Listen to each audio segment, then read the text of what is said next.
Here's your First Warn Weather forecast first. Sponsored by Anderson Collision Center. Visit driveanderson.com. Clouds, and more clouds. That's all we've had out there this afternoon. And over the last couple of hours, we've had a little more fog and even some drizzle develop across parts of the area, all of which is expected to continue as we go through this evening. And we might still even see some of that drizzle just a bit here through the late evening and overnight hours. With the cloud cover out there today, our temperatures, they did not move much from where we started off at this morning, and we did not gain much ground here this afternoon, staying mostly in those low 40s. 43 in Rockford, 42 in DeKalb and Poplar Grove, 43 in Janesville, and 43 that temperature down in Sterling. We'll maintain those low 40s likely through the better part of this evening. There might be a couple of spots that drop down into the upper 30s, but I think we settle close to that 40-degree mark here for the overnight. Now, we're watching that cloud cover heading into tomorrow, find out how that could have an impact on our temperatures for our Thursday afternoon. Coming up in the forecast a little later. A woman suspected of murder is back in jail. The court decision following her controversial pretrial release. Plus, a decision made on a possible gas rate hike in Illinois. The rate proposal reduced and what this means for your gas bill now. And honoring the past by looking to the future. The new scholarship funded by a late community member. Live from WTVO 17. This is Eyewitness News at 5. Good evening, I'm Mimi Murphy. And I'm Wendell Edwards. We thank you for being here. Right now at 5, a murder suspect granted pretrial release last month is back in jail tonight. A judge revoked a previous release ruling today for Variana Parsons. The 20-year-old is charged with first-degree murder and is in the Winnebago County Jail. She was arrested on October 7th after Kyle Stevens was found dead under the Whitman Street Bridge. Police say they found the 37-year-old with several stab wounds. He died at the scene. After her arrest, Parsons was granted pretrial release, a decision criticized by Mayor Tom McNamara and Winnebago County State's Attorney Jay Hanley. 24-year-old Sean Bunton Jr. is also charged with Stevens' murder. He's in the Winnebago County Jail tonight. In Beloit, police arrested a man following a child exploitation investigation. 23-year-old Joseph Webb is charged with possession of child pornography and sexual exploitation. Officers searched a home on Hackett Street yesterday morning. They were assisted by Wisconsin Department of Justice agents and Janesville Police K-9. Webb was booked into the Rock County Jail. Eyewitness News is committed to supporting survivors of all forms of abuse. We have a list of resources available in our community. Just head to our website, mystateline.com, and click on the State Line Strong tab. This afternoon, we are learning that your NICOR bill might not go up as high as originally predicted. Eyewitness News reporter Stephen Lewandowski had the opportunity to speak with the Citizens Utility Board to find out why. Stephen? That's right. I spoke with Jim Chilson from the Citizens Utility Board, and he tells me this is a great step in the right direction, but there's still a long ways to go. NICOR was seeking a $314 million increase from the ICC. Their decision today reduced that to $168 million, a nearly 47% decrease. And with winter approaching and families struggling to pay their bills, Chilson says more needs to be done to reduce rate hikes.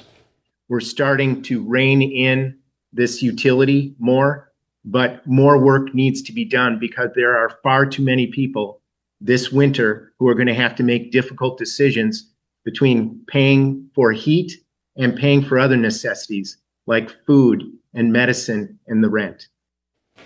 Because of this rate decrease, NICOR gas bills will only go up by roughly $4. Tonight at 6, find out when the moratorium winter shutoffs begin. Wendell, Mimi? All right, thanks, Stephen. Illinois SNAP recipients are receiving their November payments this week, but new requirements taking effect next month are changing who can receive them. Beginning December 1st, recipients must begin submitting documentation proving they either work or volunteer at least 80 hours a month.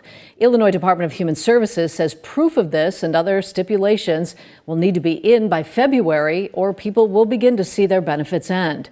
If a recipient doesn't meet these requirements for 3 months, they will be blocked from receiving SNAP for 3 years. The new policy is expected to impact more than 340,000 people across the state. A former Illinois governor, Pat Quinn, is pushing for a state referendum requiring millionaires to pay for property tax relief. It would enact a 3% income tax on anyone who makes more than $1 million a year. Quinn points to identical non-binding referendums passed last year as a sign voters want this change.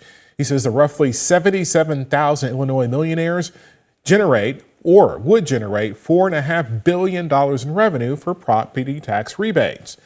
In Illinois, referendums, though, need 8% of votes cast in the last gubernatorial election to qualify. That means Governor Quinn needs more than 300,000 signatures. Property taxes are a nerve that really does hit a lot of people in every county of this state. And it's not a fair system. People know that instinctively. And especially now with the rise of attention to affordability, I really feel that we can win this referendum, but we got to get it on the ballot.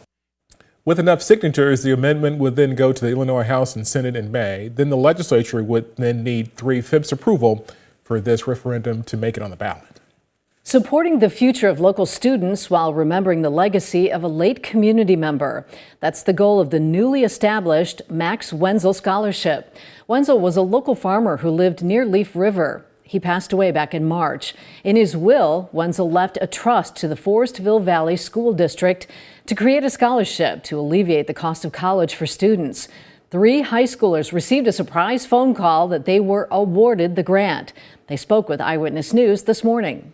Yeah, it's amazing. Many people maybe didn't want to go to college for like the funds, or they didn't think it was a good option, but now it's a good option to go to college. Yeah, I'm just really excited that this took off a lot of academic pressure, that I can look at schools through an academic and personal interest rather than just, can I afford this school or not? Several universities in the state have partnered with the school district to cover 1 full year of tuition and fees if the scholarship doesn't fully cover all costs.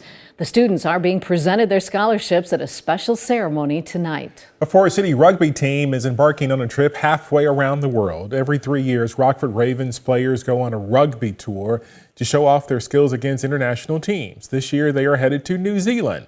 A total of 91 people are going on this trip, making the Ravens this the biggest tour yet. Team players say the experience is incredibly rewarding. It's just the love of rugby. It's the fraternity. You go anywhere in the world and you say that you play rugby, and you're welcomed in with open arms. This is our first one that we're being able to commemorate our 50th anniversary of the Rockford Ravens. So it's a big celebration. Both men's and women's teams are joining this year's tour. Thanksgiving is next week, and the Winnebago County Sheriff's Office is looking to keep people planning on celebrating safe. Next Wednesday is considered one of the biggest drinking nights of the year. The Sheriff's Office is teaming up with Hayes Beer Distributing Company and Hard Rock Casino Rockford to give free rides home.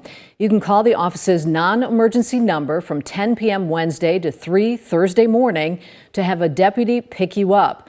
They will only take you home, not to another bar or a party. Santa Fest is coming to Freeport this weekend. When we come back, we'll step inside the 40th annual event organized by the Pretzel City resident who creates the Christmas dolls. And coming up tonight at 6, Rockford School searching for a superintendent, a leader in the local business community sharing her thoughts on that search. Sure would be nice if we had a little sunshine out there. Unfortunately, these clouds are going to hold thick, and they could hold thick even into tomorrow afternoon. We've got temperatures that are in the 40s here. We made it up to 44 degrees. Find out when we could see some 50s though return and what the week of Thanksgiving has in store. Coming up in the forecast a little later. You're watching Eyewitness News, your home team, with Mimi Murphy, Wendell Edwards, Sports Director Scott Lever, and Chief Meteorologist Candace King. Christmas is coming to Freeport a little early this year. Barbara Buck is preparing for her 40th annual Santa Fest this weekend. That's where she shows off a variety of handmade Christmas creations. Eyewitness News reporter Rico Holland joins us in the studio today because he talked to Barbara today. And Rico, what did she say? So Wendell, Mimi, Barbara creates a variety of Santa dolls. She says in her house, it's Christmas every day. For Barbara Buck, Christmas is a year-round event. For the last 25 years, she's turned her home into a Santa workshop.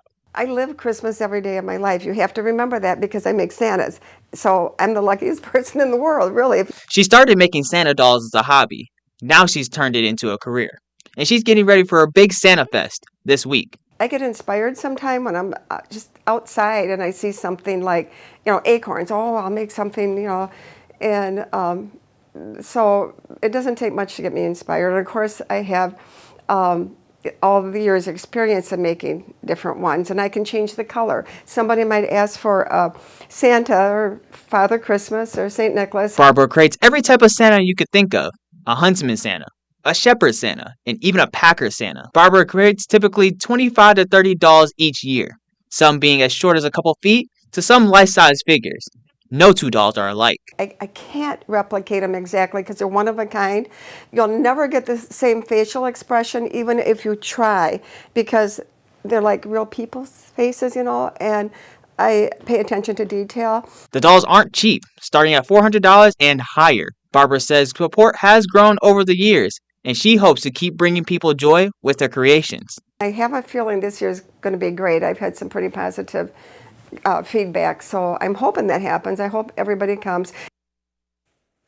And this year's Santa Fest begins this Friday and will go through Sunday. You can find more info on this event on this story at mystateline.com. Wendell? Thank you, Rico. Each year, Eyewitness News highlights remarkable women doing great things right here in the state line. They inspire us, they lead us, and they deserve recognition, but we need your help. Tell us about a remarkable woman in your life. We want to share her story. Go to mystateline.com and click on the Community tab to nominate someone special or scan the QR code there on your screen. Well, clouds have kept us pretty chilly here in the state line today. When we return, Candace will let us know if our temperatures will drop even further as we head into the night tonight. Her full forecast is next.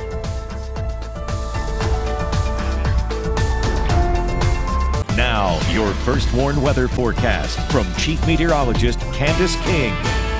Wasn't quite as gloomy as what it was yesterday, but we sure did have that cloud cover sticking around, and from that over the last couple of hours we've had a little fog and even some drizzle develop as we're squeezing out whatever bit of moisture we have in those low stratus clouds. And we can see a little of that fog on the horizon there when looking off in the distance on our SkyTrack camera out in Rochelle, looking off to the northwest. We don't really have many storm systems around us. It's just the moisture that is stuck in the lower levels of the atmosphere really helping to keep that cloud cover around, and something that may actually continue through the day tomorrow and could potentially have an impact on our temperatures for tomorrow afternoon. But let's talk about that cloud cover and why we had it move in yesterday and why it's been with us today. So what we're looking at actually is kind of a snapshot of the atmosphere from earlier this afternoon. This is from a balloon that was launched from the Quad Cities National Weather Service office. So this looks at the temperature profile. We got the wind speed and direction, your temperature and dew point. So the red line is our temperature, the green line is our dew point. Down here we're at the surface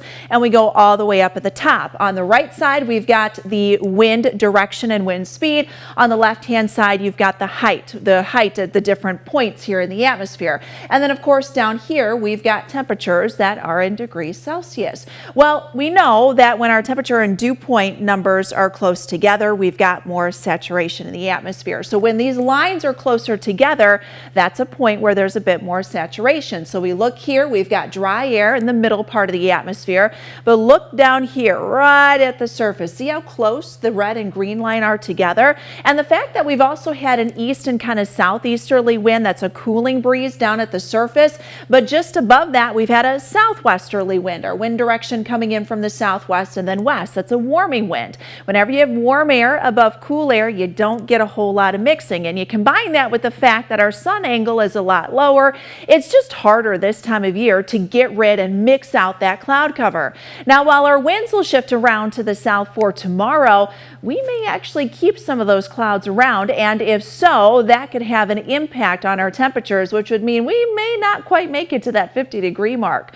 44 for our weather watcher Jean down in DeKalb, relative humidity at 86%, 42 for Kevin out in Lena this last hour, and a light westerly wind. Tonight, our temperatures, they are not going to drop too much because of that cloud cover here. We didn't see much movement in the numbers yesterday and last night and really through today, and we probably won't see much here for tonight. Tomorrow, I did knock that temperature down, thinking and erring on the side that we may end up with a bit more cloud cover. However, if we do break into more sunshine for the afternoon, I think low to mid 50s are definitely a possibility. So let's look here on Futurecast. Captures our clouds fairly well as we head through the night tonight and into tomorrow. Also should should note that along with some drizzle, we might still see some areas of fog here late tonight into very early tomorrow. Now, by late afternoon, Futurecast does clear us out just a bit, which may give us some sunshine. We've got a weak boundary that comes in there. Then as we head Thursday into Friday, that'll drop our temperatures down just a bit there for Friday, Saturday. We're in the 50s. Weekend still looks pretty decent, though, with high pressure building in. I think we're nice and quiet, so a nice weekend to get some activities done. Stronger cold front expected to come in late into, I should say, middle of next week. And for Thanksgiving, and that could drop those temperatures down. Highs for Thanksgiving Day itself could stay in the 30s. Ooh, okay. Thank you, Candace. Scott's next with sports. Well, tell us why the Ice Hogs might need to play the best game of the season tonight to get a win at the BMO Center. Now sports with Sports Director Scott Lever. The Ice Hogs will wrap up their 4-game homestand tonight, again trying for their first win at home, and it won't be easy. They'll face the Grand Rapids Griffins. The Griffins are unbeaten in regulation this season in 11 games. They have 10 wins in regulation. Rookie forward Aiden Thompson has been a bright spot during this stint of games at the BMO. He has scored 2 goals in the last 3 games, and he showed some talent when he joined the Hogs at the very end of last season, and he keeps growing his game. I think my shots come so far from where it was, especially a couple years ago to even last year, but there's still room to improve, obviously, and just continue to work on it every day and hopefully continue to get better in that area. Well, there is absolutely nothing wrong with Connor Bedard's shot or his game. He's turning into the superstar everyone projected him to be when the Blackhawks drafted him. Last night he had his second hat trick in less than a month in a win against the Calgary Flames. Bedard is more excited, though, about the fact that the Blackhawks are winning. They're 5-0-1 in their last 6 games. It's been fun. We're obviously early, 19 games in, but it's just been a lot of fun. We're so determined to go out there and win, and we're just really determined, and we're having a lot of fun together. We love each other, and we want to play for each other, so that shows a lot. The Fighting Illini basketball team's perfect record will be put to the test tonight at the United Center. The Illini will host 11th-ranked Alabama. Bama is very good. Nate has done an incredible job there in terms of sustaining a high level of success for a while now. We're expecting a heck of a game. It's exciting to find out where we are. And that's sports. We'll be right back. Our first warning interactive radar brought to us by Rockford Glass and More. Doesn't quite show it, but we do have a little drizzle out there that'll stay with us here, along with some fog going through the night tonight. Temperatures in the low 40s. They are not going to move much here through tonight. We'll sit right around that 40-degree mark, climbing up to 50 for tomorrow. I did knock that temperature down. I think we might have the cloud cover hang on a little bit longer for tomorrow. Small chance for a shower south of us on Friday. Thank you, Candace. And thanks for joining us. We'll see you again at 6.